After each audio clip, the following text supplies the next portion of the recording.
Thank you everyone for joining this panel. It's the first inaugural panel of its kind so far. And we look forward to many more between Singapore and Rwanda.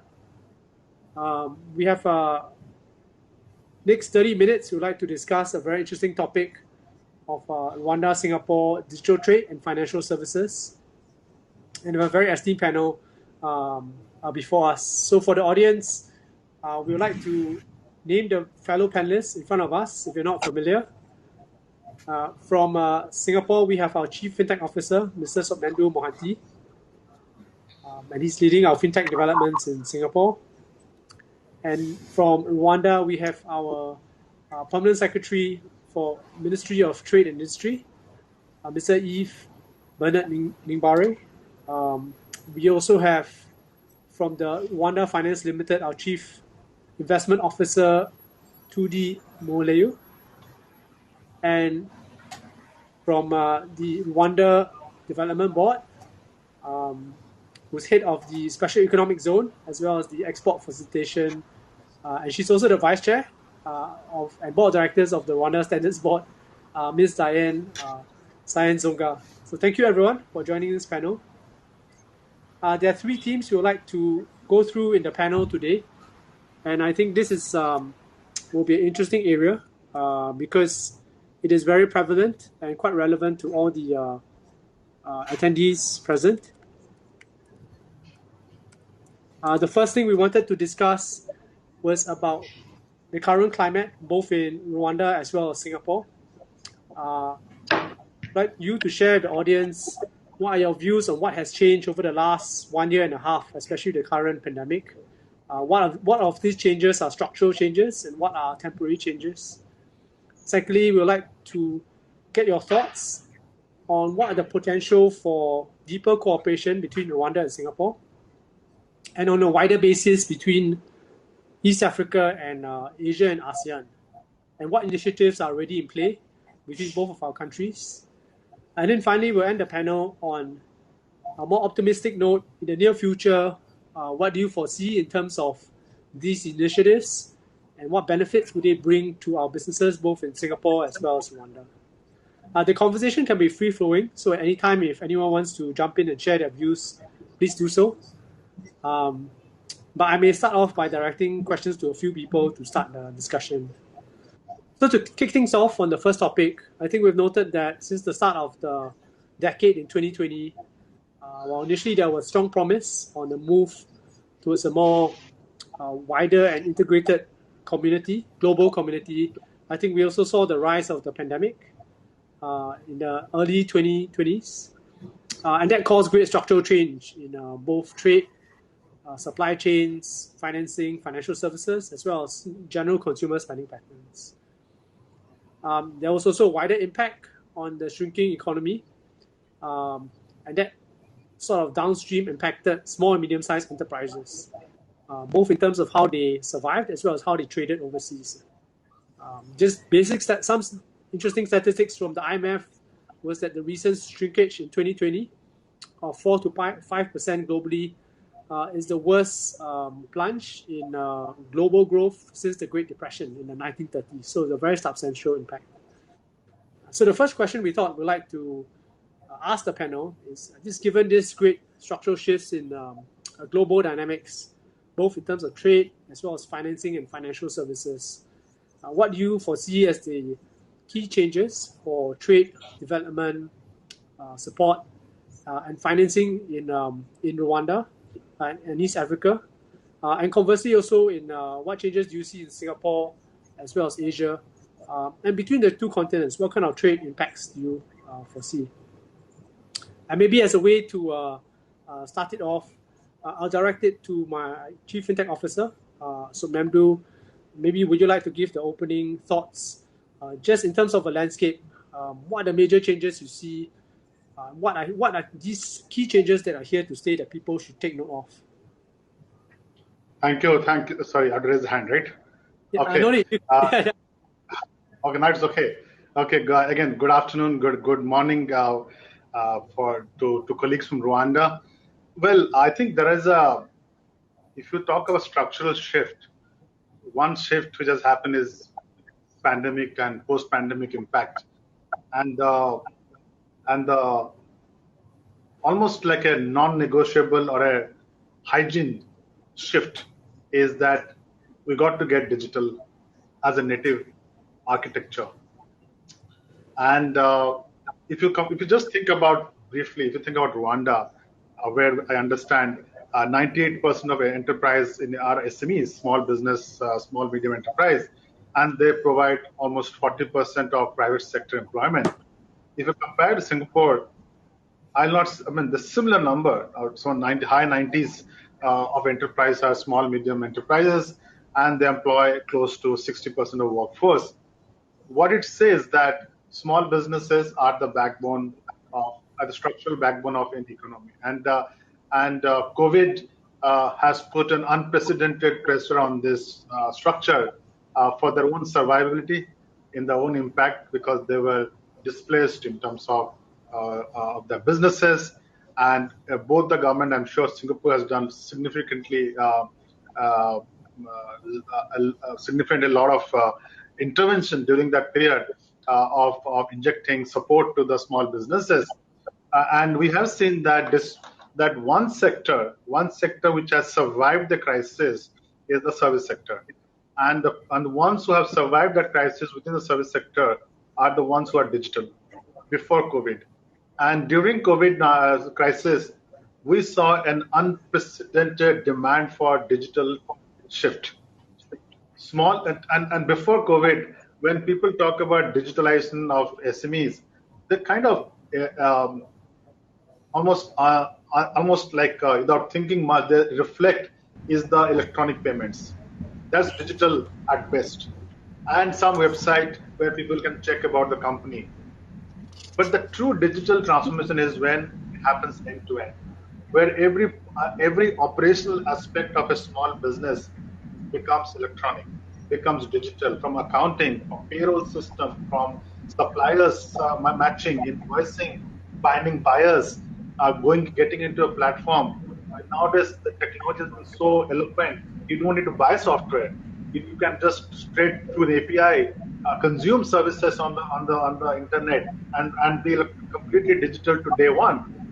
So the rise of end-to-end digital transformation has become a significant structural DNS shift within the small businesses, and to me that is the big shift, and that will drive remarkably a better outcome, because as one of my very close friends says always, and reminds me about something about SMEs, there are no small and medium ideas. Every idea is actually a big idea. It is the physical limitation which makes us idea small and medium. And when you remove that physical constraint and move to digital, there will be no more small, medium enterprise. Every idea can scale. Every idea can become big. And I hope as we become far more digital than what we are today, the word SME will vanish, and it is only the idea will succeed. And hopefully that's the end state we all want to see. Thank you, Sonandu. I think this is very pointed insights. I think from the Asia perspective, it was quite clear that SMEs play a core role, I think, in terms of how businesses thrive and help the country recover during this challenging times. I would like to just shift the focus over to Rwanda itself. Permanent Secretary Yves, I think you're a very unique position, having the overall view of both Rwanda as well as East Africa. Do you see such similar developments resonate in your side of the world? And what are your thoughts on the key areas that businesses need to look out for that has really impacted during this last year and a half? Yeah, thank you very much. I wanted first of all to thank you for inviting us, also for this platform. You rightly talked about some structural shifts that have been happening in the global dynamics in trade and financing. What we have been observing here is, first of all, because of the pandemic with which we have now spent more than a year, whereby we have been seeing supply chain disruptions, around because some of the key markets have remained closed to trade because of some restrictions on exports and imports. This is something that we have been observing, and in our view, these changes will eventually lead to a kind of a reassessment and the reorientation to target wider markets in the coming years, but also adopting a shift of using technology and the digital tools to be able to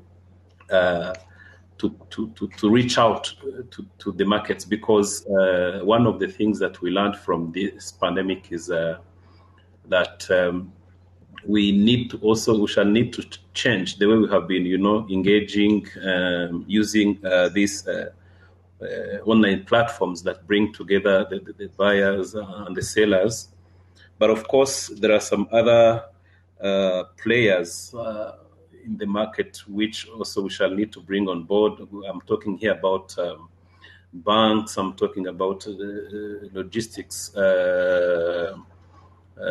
operators. So all these shall need a kind of a whole spectrum of collaboration for us to be able to leverage on these other opportunities that are out there in the market, but being facilitated by technology, by e-commerce. I think this is the way we think things are going to go. And but also we shall also need to be leveraging on this collaboration between countries, like now what we are discussing between Rwanda and Singapore. These kind of ways of working together are going to only help us, learn from one another and be able to move forward. So maybe in a nutshell, this is what I could say. Maybe we could keep on building on what transpires from the discussions. Thank you.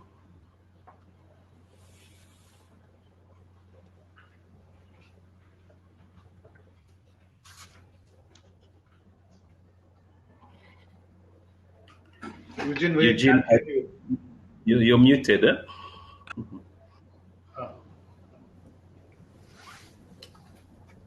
Long distance communications. So thank you, PS. I think for your comments.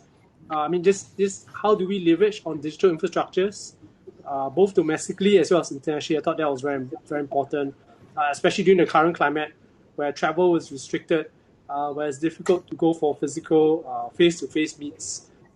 But one other angle I thought would sort of add to the strong points that you raised was on the financing side. Singapore, of course, has started its journey almost 5 years ago on driving fintech, marrying together financing with technology. And then now with these new developments of platforms, of digital infrastructures, that's something we're looking into to sort of drive a holistic solution. Similarly, on Rwanda's end, I think there's been a great growth in terms of its areas, in terms of its programs. I think Rwanda has also a 2050 vision, if I'm not wrong, of going digital, of driving fintech too. If it's okay, I'll shift maybe to 2D as the chief investment officer, but also I think driving a lot of key initiatives, including I think the Kigali Innovation City, the Smart City. What are your thoughts? I think how do we marry together technology, digital platforms, as well as open and intuitive financing support for the large businesses, but also all the small, medium-sized enterprises in Rwanda that need the help to survive and go through this pandemic and to thrive in the new digital age. So maybe 2D, over to you, and appreciate your views on this. Thank you, Eugene. So first of all, allow me please to make some clarification. So Rwanda Finance is mandated to develop and promote Kigali International Financial Center. So when you spoke about Kigali Innovation City, those are actually our colleagues that are running this initiative. But here, our main focus is the financial center of Rwanda. So to go back to what has been already said, we believe it is important to look at what have been the trends even before COVID. It is true that COVID is actually bringing the speed and the pace of internet digital transformation to another level. But looking at what has been the trend since, I would say, the last decade, so 2012, we have seen that the number of people actually purchasing goods and services online have doubled. And here I always like to come with a few facts or statistics. Worldwide, in 2012, I think we had around 1.2 billion. We had around 1.2 billion people using internet, and we see that in 2021 we estimate that around 2 billion people will be purchasing goods and services online. So that's a clear indication that today the economy will be driven also by the technological development. To that instance, going from the world map back to Africa, the internet economy will be reaching around 180 billion by 2025 on the continent. And this again will be driven by those fintech e-commerce platforms that we have just mentioned earlier in the discussion. And that represents around 5% of the continent GDP. So putting a focus on those type of new services, leveraging on economy is very important for us. And in Rwanda, our objective is very clear. By 2025, we want to be a leading country in terms of internet economy, with a contribution, I will say, around 8 to 9%. So being that pioneer country for us is key, and the government is putting all effort possible in order to reach that. Now going back to COVID, what have we seen during COVID time? For sure, the way we have been dealing in purchasing goods and services have changed. In Rwanda, because we have a very prudent approach in managing the pandemic, we had certain times restriction to go out, and you can imagine the importance of e-commerce during those periods. A few numbers again, looking at mobile money payment. As you may know, in Rwanda we use a lot of mobile money. We have seen an increase of 400% in the usage of mobile money, and this was possible only because the number of people having access to this type of digital payment is quite significant in the country. So it is clear that for us, in terms of financial development, the digital economy, having a bigger access to a larger audience of people that can trade using their phone is important. Maybe you will give us time to expand a bit more on what we are doing with Singapore in terms of initiative. But it is important, since you have also mentioned what we are doing at the level of the region, to note that even at the policy level, East Africa decided to work on e-trading platform. And here we can, for instance, talk about Sokuku, for those who are familiar with Kiswahili. Sokuku means common market or central market.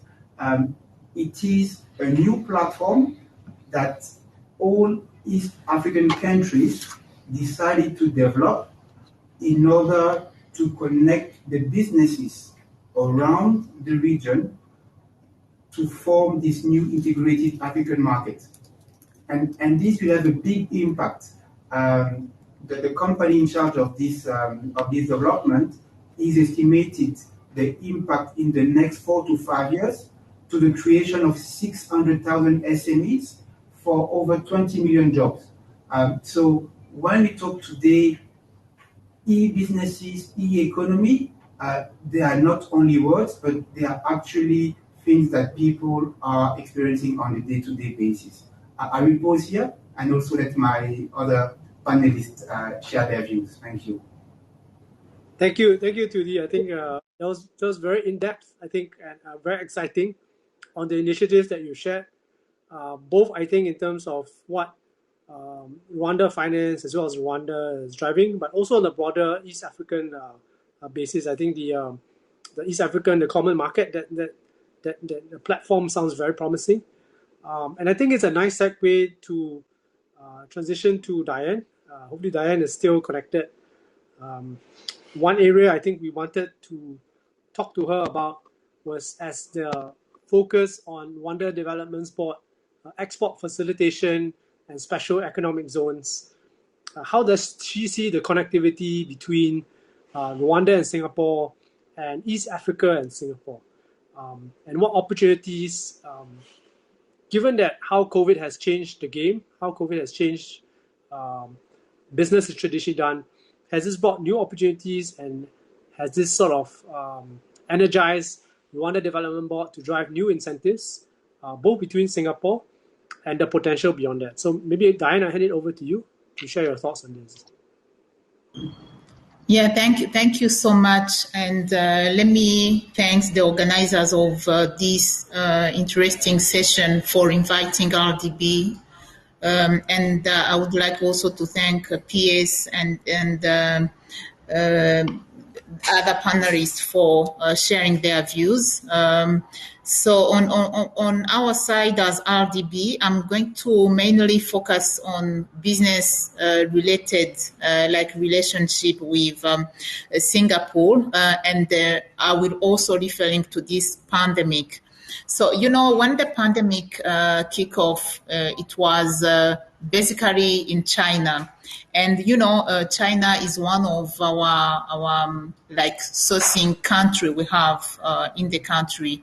So immediately, the first lesson we get from that situation, it means when there was a lockdown in China and when companies operating in the special economic zones were feeling that lockdown because they were not able to access their raw materials. So immediately what we learned, the lesson from there was to diversify our source of raw materials.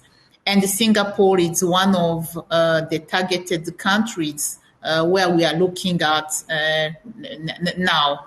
So at that time, there was a really significant impact on the industrial part because not only businesses were not able to access raw materials, but also they were not even able to connect or to access their clients. So you understand it was really a very complicated situation. And by that experience of going through the lockdown and in some cases trying to comply with COVID measures where factories have to, let's say, to reduce the number of employees within their operations, automatically you understand that it was really very complicated to them to meet the requirement and to comply with orders they had at that time.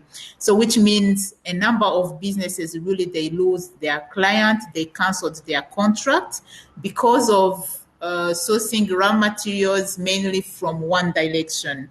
So diversification is really the reason number one we learned from this pandemic. And as I said, we are looking at Singapore as another strong partner.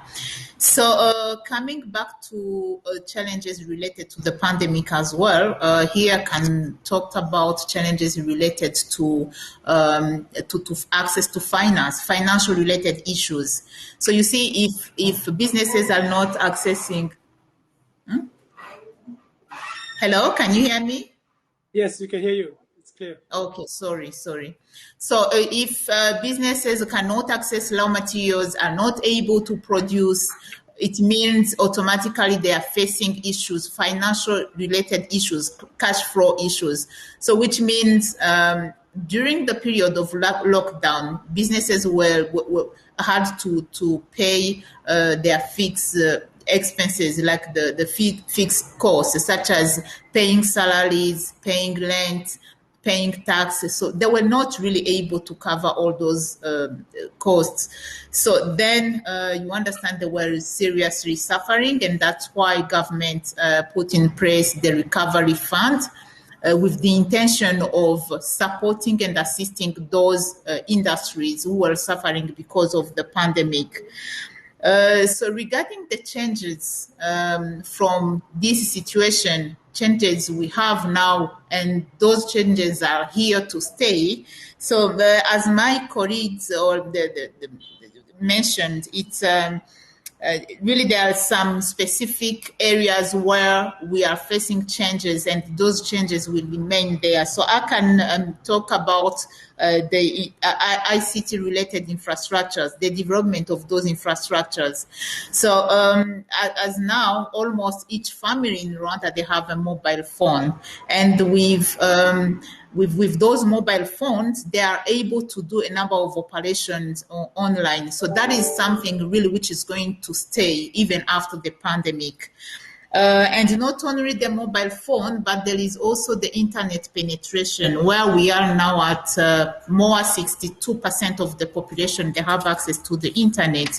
So which means with mobile phones, with internet connectivity, they are now able to do a number of operations virtually, which means they can even do some medical consultations online. So we have some applications doing providing health sector services online. So it means people, they can pay different payments online, which means they can pay electricity bills, they can pay taxes online. So these are really the best practice which are going to stay even after this pandemic. So regarding the businesses as well, there is another important element I can say, which is a very interesting shift. Before the pandemic, we used to have very few companies who are in e-commerce business. There were even less than 10, if I can say. But now we have almost 60 businesses now involved in e-commerce. Why? Because first of all, by going online, they are reducing the risk of COVID contamination. Secondly, they are even reducing the transaction cost, because instead of going, let's say, to buy like raw materials, let's say in Asia, either in China or even in Singapore, they can sit down in their offices and then buy whatever they want. And then the products are delivered to Rwanda, which means the transaction costs are somehow reduced. So yeah, so in terms of policy reforms as well, we are having a number of policies which aim at facilitating the online trading, the e-commerce, to make sure that the whole ecosystem actually is aligned with what we have, with the situation we have, with the number of companies we have, and comply with other international standards in terms of payment, in terms of logistics and delivery. So there are a lot of effort being done locally in terms of policy reviews. And we are expecting really with those new changes that in the coming 1 or 2 years, the whole e-commerce ecosystem in Rwanda will be so strong. And of course, it's becoming so strong because all of us, we had that digital. We were forced actually to go digital because of the pandemic. And I think that is something positive we will get from this situation. Thank you so much. Let me pause here. Thank you, Diane. That was a very comprehensive overview. You must be very busy because many things you're driving on your front. But the key takeaways I noted, which were very positive, was despite despite the challenges of COVID, I think what Rwanda realized was it needed to diversify its sources of trade, including raw materials. It needed to broaden and deepen its financing availability to its businesses, and it needed to digitalize its populations through the mobile connectivity, through digital accounts. And I think that's an area which Singapore itself has been looking at for quite a number of years. And I think that's why we have this close partnership between Singapore and Rwanda. The other two key aspects which we noted, which were important to sort of build this growth, build this diversity, is how do we have available data and smart data to help in trading and trusted data. And secondly, how do we build up a digital financial trust network that helps both Rwanda businesses trade overseas as well as Singapore businesses enter into Africa through Rwanda itself. Maybe I hand over to my Chief Fintech Officer, Somnendu. If you are okay, could you share some of the key initiatives that we're driving and how, I mean, from our perspective as an international financial center to Africa's international financial center in Rwanda, how can we work closer with them to drive something which is actionable in the coming months, in the coming year? Sure, thanks, Eugene. Well, let me stay away from any statistical expression of both the countries' success in respect to region. Let me focus on very practical aspect of how to make it work. Let's understand what is the magic sauce we must have to make it work. Very practical things. First thing, if we truly want to change the commercial construct between Rwanda and Asia, there are a few non-negotiable future design. First one, you must have a significantly strong financing structure, because all the trades needs financing, and without finance, trade will not take off. So first and foremost, both the countries through partnership and to the broader regional cooperation must ensure the source of financing is assured, secured, and we have to build an ecosystem, whether through private investment or through government support. I think there's a Compact Africa in the G20 agenda which talks about private investment. I think that's the key part. The second part, which I think is the most difficult part and perhaps most interesting and easy also same time, is how do we digitize the small businesses so that there are few outcomes which comes with that will become a real opportunity. And when I say digitization is not some small business in Kigali or in Singapore going to an electronic shop and buying software. That's not digital. In the current world of progress in software services, you don't need to run to a store to buy a software. You can actually register for many software services which comes through various platforms which can help you to digitize from A to Z. Anything you do in your design of your store in an electronic world. That's the second part. The third part, once you digitize yourself, the natural flow or natural outcome of that is digital data. And one of the advantage of a digital economy is that you can work towards a framework to build trust by just ensuring this data is a trusted golden source data. So that's the third piece, trusting the digital data which defines these businesses. And the fourth piece is once you got your finance sorted out, once you got your digital transformation sorted out, once you got your trust elements sorted out, you got to find buyers or suppliers. You need to get into a platform which allows you to figure out whom you want to sell or whom you want to buy. Let's stay on this four aspect. Both Rwanda and Singapore are coming together to solve it through a partnership we call as FTC, financial trust corridor, which I think today will sign a MOU. And the financial trust corridor will actually solve the trust part of the data. When I say data, it's data about the businesses, data about the trade, data about the history of that particular firm or the firms which are coming together. Which, when we have a long list of data elements, which defines trust. Both the governments are working closely, central banks and the agencies are working closely to define that. I think I would say that's a huge innovation in African continent. Even Asia, we don't have it with anybody, the financial trust corridor. This will be first of a kind, and Rwanda will be the first country to go together with this partnership. The accessing finance and finding suppliers and buyers, both Rwanda and Singapore are hoping to work together through a public platform we have built called Proxtera. And Proxtera is a product name for a platform or for an initiative we started 2 years back called Business Sans Border.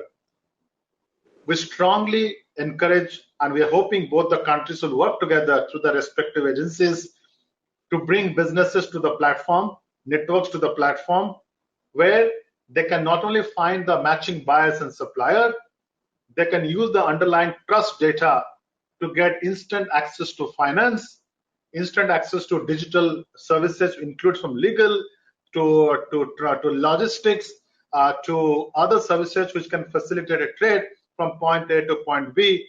And I think that's where we'll achieve the true end state of a digital economy, where all the 4 elements will come into play.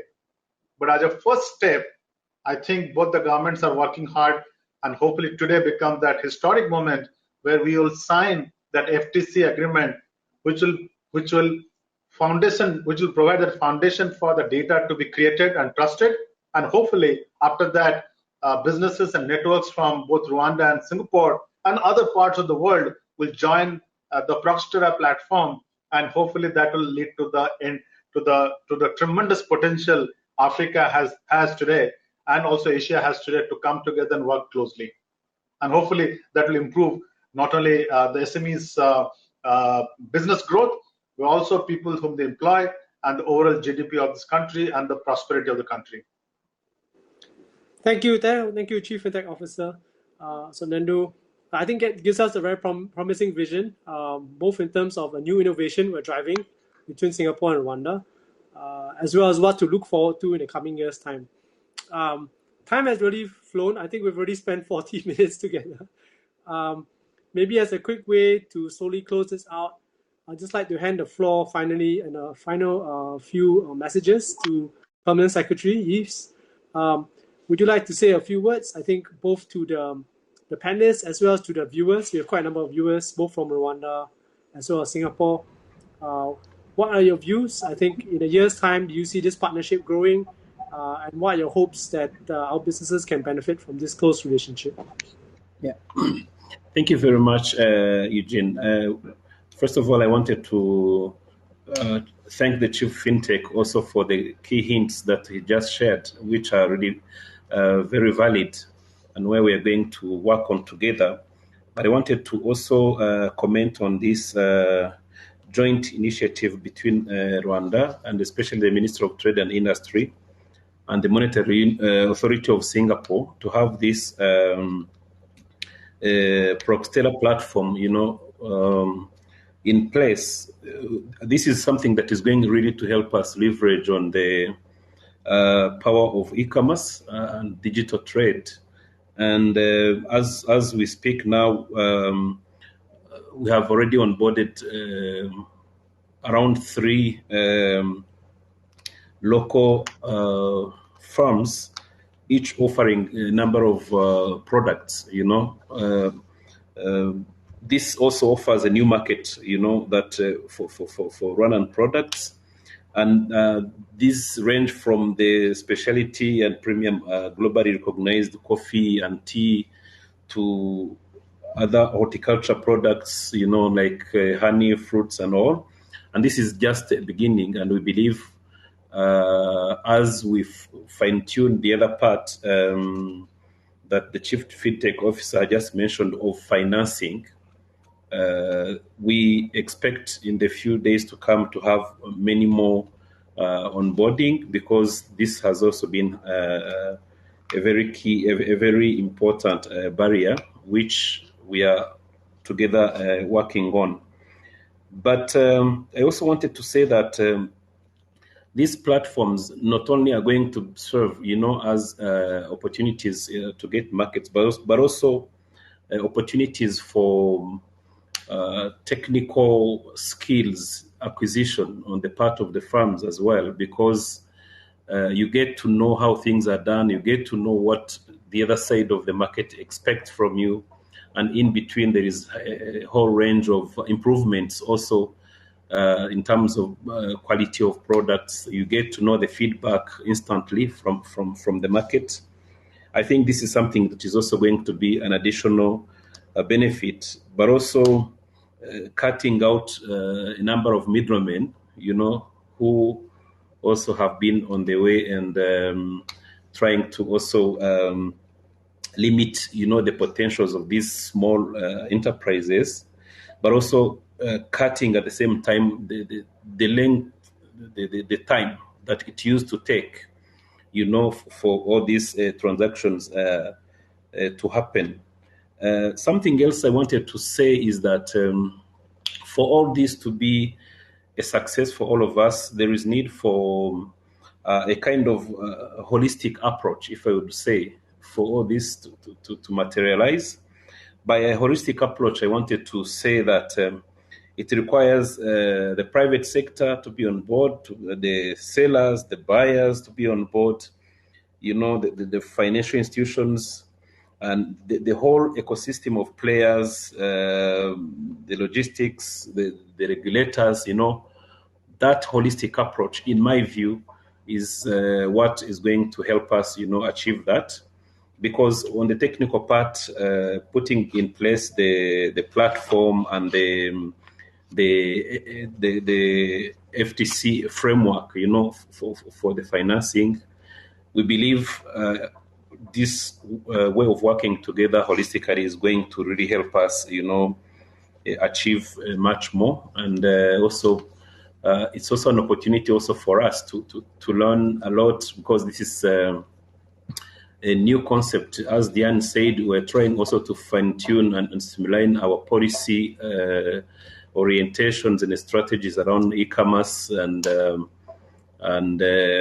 use of ICT. So this is actually going to be a good start, because for some of the things, in my view, we don't need to reinvent the wheel, but we need to capitalize on what has already been worked on by our stakeholders. So I have got very strong beliefs in the success of this joint partnership between Rwanda and Singapore as far as trade and e-commerce and these innovative ways of financing are concerned.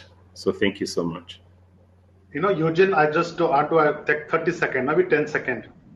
We're also doing something in Rwanda first. I think it's the first in Africa with the Rwanda Finance, I guess, if I not got it wrong, is building a public platform to build innovative tech solution called API Exchange. Let me tell the audience here, that platform will dramatically change the technology need of the small businesses when they adopt solutions through web services. I think that's another development which is taking place. Together, they will make that huge impact which the world has to see in reality. Sure. Thank you both, Permanent Secretary and Chief Executive Officer. I think that you've left us on a very hopeful and promising note. I think just on the key actionables, such as the FTC, Proxtera, and the API exchange system that we will be closely working on, as well as taking the holistic approach that Permanent Secretary PS noted to bring in the whole of government to coordinate on this. I think from Singapore's end, MES is of course working very closely with other arms of government, including Enterprise Singapore, who is the host of this Africa-Singapore Business Forum. So we're looking forward to a close partnership and innovation to drive something different for both of our businesses and our countries. I think this is a nice segue actually, because today is first time we're actually signing the MOU with East African country Rwanda for the financial trust corridor. My chief fintech officer will be the partner to sign. Maybe for Rwanda Finance, could I invite the signatory ready to sign the MOU to be on camera? Then we can quickly introduce the purpose of the MOU, and then we can proceed the signing. So for Chief, I think the Rwanda Finance CEO will be present in the camera shortly, and then we can proceed the signing. Sure. Well, I'm hoping to be in Rwanda because one of the things before COVID, I was looking to go to Rwanda. I heard so much about Kigali as the Switzerland of Africa. And I'd rather say reverse. It should be the Kigali is the Switzerland is Kigali of Europe. You're always welcome. And I have this dream of going to a country which is landlocked from all sides. And I want to take that on my bucket list. Always welcome. Hello, Nick. Good morning to you. Thank you for joining the panel. Good morning. Pleasure to be here. So I think we can proceed now with the MOU signing, the financial trust corridor signing. It is the sign here and show? Is that how? Yeah, we can sign and show. Yes, it will be the first time we're signing. Okay. And while you sign, I'll just give a voiceover. This is a first close initiative between Rwanda Finance as well as MES to drive world's first financial trust corridor, which will build closer ties between our financial industry, our banks, our insurers, our fintechs, as well as helping our SMEs and businesses obtain better, faster, and higher limits of financing. So the signatory is from Rwanda will be the Rwanda Finance CEO, Nick Barenge, and from MES will be our Chief Fintech Officer, Somnando Mohanty. We have to show like this? Yeah, it'll be a nice shot, nice screen. Yeah. Please raise your papers. Thank you. Raise the. You have to show it then. That's great. Mr. Mohanty, can we see the. Yes. You can raise it on the side. There you go. That's fantastic. That's really great. Thank you. Thank you. Thank you, Nick. Thank you, Somnando. It's our first step in a very daring journey, and we look forward to walking it together hand in hand. Thank you so much. This brings us a close, everyone, or whoever's in the participants in this call, to the first part of the Rwanda-Singapore engagement. In the live chat, we have a second part, which is on Zoom. If you scroll upwards under Natalie, we have a Rwanda-Singapore trade show for coffee. Please do join that Zoom. That's starting now at 11:30 in Rwanda time, 5:30 in Singapore time. So we'll see you over there. And again, thank you everyone for joining this call. We hope you enjoyed the session. Thank you, Chief. Thank you, Nick. Great to see you again. Everyone take care. Bye-bye. Thank you. Bye.